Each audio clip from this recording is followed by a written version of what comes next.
안녕하세요. 저는 나라살림연구소의 정책자문위원을 맡고 있고요. 이승주라고 합니다. 제 순서인 줄 모르고 있다가 깜짝 놀랐는데요. 네, 저는 6가지가 돼서 조금 빠르게 진행을 하고 오늘 준비해 주신 분들이 많이 계셔서요. 그분들 말씀 또 귀중한 말씀 듣도록 하겠습니다. 올해 이제 5번째 나라예산 토론회인데요. 해가 갈수록 조금씩 업그레이드 된다는 생각이 들어요. 특히 작년에 저희들 성과 이렇게 돌아보니까 저희들 이제 참여연대 김남희 팀장님 그 애써 주셨던 거 그것만 이제 듣다가 다른 분들 성과까지 같이 들으니까 그래도 우리가 역할이 있구나 이런 좀 뿌듯한 마음도 들었는데요. 올해 이제 정권이 바뀌었는데 올해는 또 어떤 방식으로 국회의원들과 같이 협력 관계를 가지면서 또 한편으로는 오히려 또 국회의원들을 압박을 하면서 이 성과를 낼지 또 기대가 됩니다. 제가 이제 준비한 부분은 교육문화체육관광위원회 교문위라고 이렇게 짧게 부르는 것 같은데요. 그 6가지 사업에 대해서 간략하게 말씀을 드리겠습니다. 일단 박근혜 대통령 시절에 급증했던 예산이에요. 세부 사업 예산명은 국제교육교류 협력 활성화라는 사업입니다. 이 중에서 제가 이제 좀 지적하고자 하는 사업은 바로 교원 해외 진출 사업 관련한 건데요. 애초에 2015년 전에는 20여 명 이렇게 보내는 사업이었고 그 예산 규모도 10억 원대 규모였어요. 그런데 이제 현재는 그 예산 규모가 상당히 커졌습니다. 일단 보내는 인원수 자체가 지금 현재 300명으로 크게 늘어났어요. 그리고 작년에는 결산 자료를 보니까 400명 가량의 사람들을 보낸 것으로 나타나 있습니다. 그래서 조금 들여다 보니까 좀 짧게 보내고 있어요. 원래 이제 의도는 사실은 저개발 국가 어린 아이들한테 기초 교육을 좀 강화시켜주기 위한 좋은 취지가 있습니다.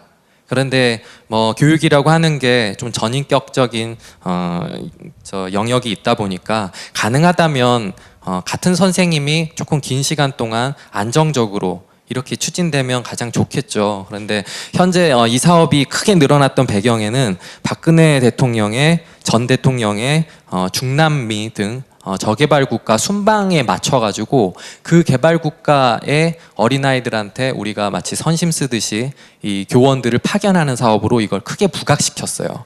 그러면서 사업이 좀 크게 늘어났습니다. 그래서 그 국회에서는 2차례 크게 지적이 된 바가 있었는데요. 한 차례는 집행률이 높지 않았어요. 왜냐하면 이 먼 해외까지 가는 데 있어서 준비가 좀 부족한 상태에서 접수를 받았다가 나중에 안 되겠다 이렇게 하고 빠져나가는데 손을 제때 못 쓰면서 집행률이 크게 낮은 적이 있었습니다. 그래서 그 다음 해에 준비할 때는 기간을 짧게 해가지고 정말 왔다 마치 이렇게 점만 찍고 오는 듯이 이렇게 좀 진행되는 경향이 있었습니다. 그러다 보니까 300명으로 계획을 했는데 무려 400명 가까이 결국에는 인원수가 늘어나는 좀 해프닝도 있었습니다. 이런 사업을 올해 또 예산이 그대로 진행이 되고 있어요. 그래서 이 사업은 좀 발본적으로 이 교육 효과, 이 사업의 효과까지 검토를 해가지고 적정한 수준으로 조정하는 것이 옳지 않겠냐 이런 의견입니다. 두 번째 사업은요, 사학공제회 회관 사업인데 그 사학공제기금이 있죠. 그리고 법으로 이제 운영이 되고 있고 연금 사업도 같이 이제 담당을 하고 있습니다. 그런데 이제 회관 운영 사업을 하고 있어요. 근데 이게 워낙 오래전에 지었던 건물들이다 보니까 사실은 수익 사업으로 시작이 됐던 사업인데 최근에는 적자를 면치 못하는 곳이 지방 쪽은 4군데나 됩니다. 총 6군데인데요. 그리고 서울 지역 같은 경우도 워낙 이제 노후화된 시설에 임대는 잘 안 되고 공실률이 높다 보니까 아예 리모델링 사업을 현재 진행을 하고 있어요.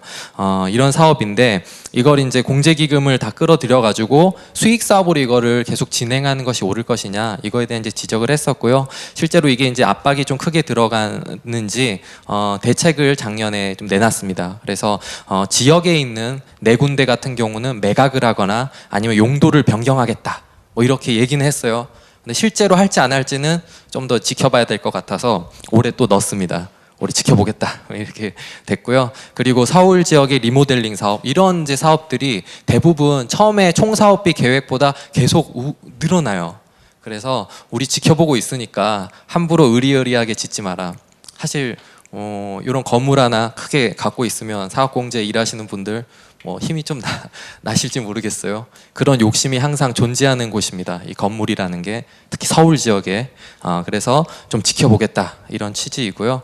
현재 이제 예산이 좀 크게 늘어났던 부분과 관련해서는 공실률이 높다 보니까 이제 임대했던 사람들 나가야 되잖아요.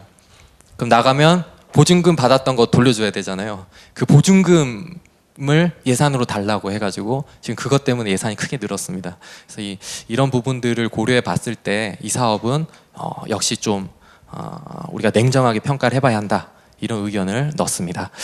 그 다음은 이제 교육급여와 관련된 사업인데요. 우리 그 기초생활보장법 이제 좀 체계가 바뀌면서 주거급여, 교육급여 이렇게 해서 원래는 복지부가 담당하던 거를 교육급여는 교육부가 예산까지 담당하고 실행까지 담당시키고 주거급여는 또 국토교통부 이렇게 넘기고 이렇게 했어요. 그런데 생각보다 잘 안 됩니다. 복지부의 그런 관점이 없어서 그런지는 잘 모르겠는데 교육급여 같은 경우에는 집행률이 너무 낮아요. 집행률이 낮는데 일단은 사업자를 발굴하고 그리고 그 사업자 대상자에 대한 추계라든가 이런 것들이 좀 서툰 것 같아요. 근데 그럼에도 불구하고 지금 작년에 비해서 우리 학생들 교구비 이런 것들 학용품 이런 가격이 올랐다는 이유로 예산을 또 늘려놨어요. 집행도 다 못하면서. 그래서 이거 추계부터 그리고 집행 설계까지 좀 제대로 해라 이런 뜻으로 이번에 의견을 넣습니다. 그래서 한번 제 영역은 아니었지만 국토교통부가 시행을 하고 있는 주거급여는 좀 잘 되고 있는지 한번 봤어요. 근데 보니까 감사원이 올해 9월 30일에 아주 냉혹하게 지적을 해놨더라고요. 이거 너무 허투루 쓰고 있다. 그러면서 감사원이 지적했던 게 놀라운 사실이 이 급여를 여기는 교육부는 돈이 남았잖아요. 근데 국토교통부는 허투루 돈을 썼어요. 예를 들면 사망자하고 계약한 걸로 나타난 게 감사원한테 지적이 됐는데 그 숫자가 무려 390명이 넘었습니다. 그러니까 390명이나 되는 허위 교부가 있는 거예요. 교육부는 못 쓰고 국토부는 더 주고 그것도 허위로. 거기에다가 가족 간의 그 주택 거래 관계 이런 것도 190명 정도 이렇게 드러났습니다. 140여 명이 드러났습니다. 그래서 이게 지금 복지 원래 예산으로 설계됐던 것이 원래는 좀 더 맞춤형으로 하겠다고 추진하는 게 지금 제대로 되고 있나 이거 다시 검토해야 된다 이런 의견을 집어넣습니다. 그 다음에 요거는 간단하게만 말씀을 드리면은 이제 특별교부금 이라는 제도가 있어요. 원래 이제 교부금이라고 하면은 지방자치단체가 마음대로 쓸 수 있게 어떻게 보면 백지수표를 이렇게 주는 거거든요.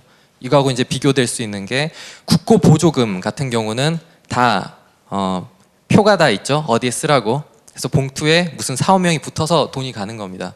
근데 그 중에서도 특히 이제 특별한 어떤 행정 수요에 대처하기 위한 목적으로 교부금을 설정해 놓은 특별교부금인 제도들이 있어요. 그 중에서 교육부 같은 경우에는 교육청에 이제 내려준 예산 중에 그 재난안전관리 특별교부금이라는 게 있습니다. 근데 이 돈이 재난 예방에는 못 써요.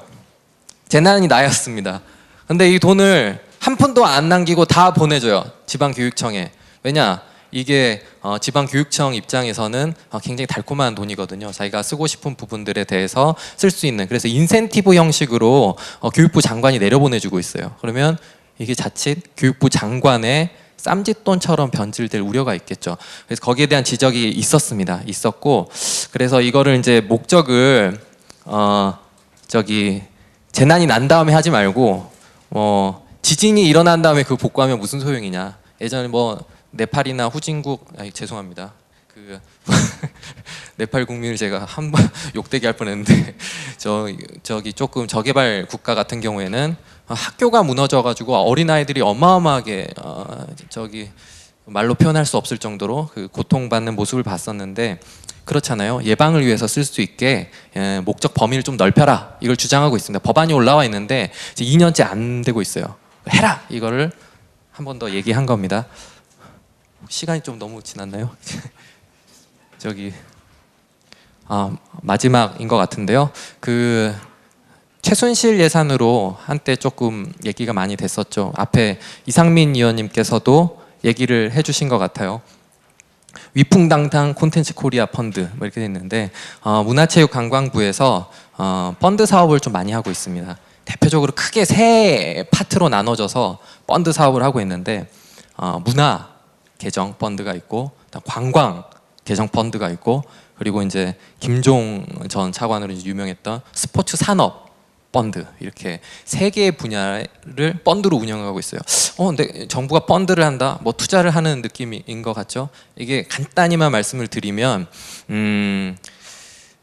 문화산업 같은 경우엔 영세한 곳이 많잖아요. 그래서 그 사람들을 지원해주기 위해서 경쟁력 있는 그렇지만 영세한 그러한 기업들이나 분야에 이제 돈을 좀 더 투여를 해가지고 그들을 이제 살리고 산업도 활성화시키겠다. 뭐 이런 취지인데 그것이 이제 그냥 공무원이 하면 전문적인 식견이 부족하니까 민간의 투자 전문가들이 판단해서 할 수 있도록 민간 투자자들과 함께 돈을 모아서 이제 투자를 하자. 뭐 이런 겁니다. 근데 이 규모가 엄청나게 늘어나고 있어요. 특히 박근혜 정부 때 많이 늘어났죠.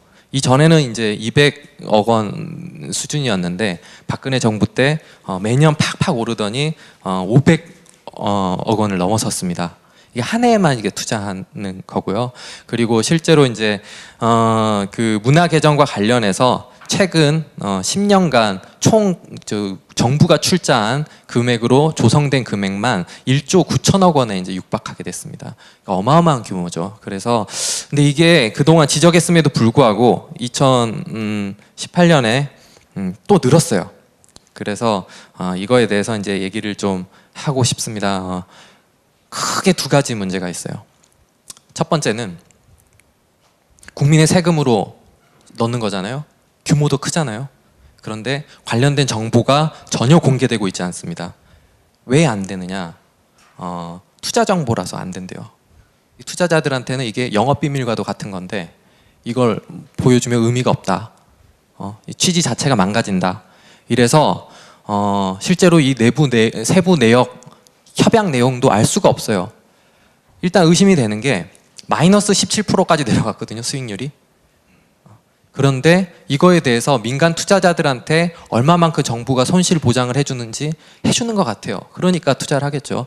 근데 그 협약 내용을 전혀 확인할 수가 없습니다. 그래서 정보 공개의 투명성이 너무 떨어져요. 일단은 국민의 세금이 투여되고 금액이 늘어나고 있으니까 정보 공개해야 된다. 이런 이제 주장이고요. 의견이고요. 두 번째는 지금 현재 마이너스 17%까지 가는 상황에서 이게 현재 영세한 곳을 뭐 육성을 시킨다고는 하는데 그거에 대한 이제 평가라든가 이런 것들은 전혀 이루어지지 않고 있어요. 이 역시도 비공개가 되고 있기 때문에. 그리고 잘 되는 곳 몇 군데만 선전하고 있습니다. 그래서 이거와 관련해서는 일단 규모 자체를 조정할 필요가 있다. 특히나 이제 박근혜 정부 들어서서 급증하면서 의혹들이 굉장히 불거졌던 부분이었고 차은택이 이 투자자들 모임 때 얼굴을 들이밀었다가 MBC 보도에서 한번 폭로가 된 적도 있었어요. 그런 이제 좀 어쨌든 그런 자리들이 전혀 공개가 되고 있지 못하니까 그래서 일단은 과정과 그 협약과 관련된 내용을 최대한 국민들의 돈이 들어가는 만큼 운영의 책임성이 보장돼야 된다. 그래서 공개해야 된다. 이러고 규모를 조정해라. 성과 평가를 하고 해서 그런 의견으로 이렇게 준비했습니다. 이 정도로 저는 발표를 마치겠습니다.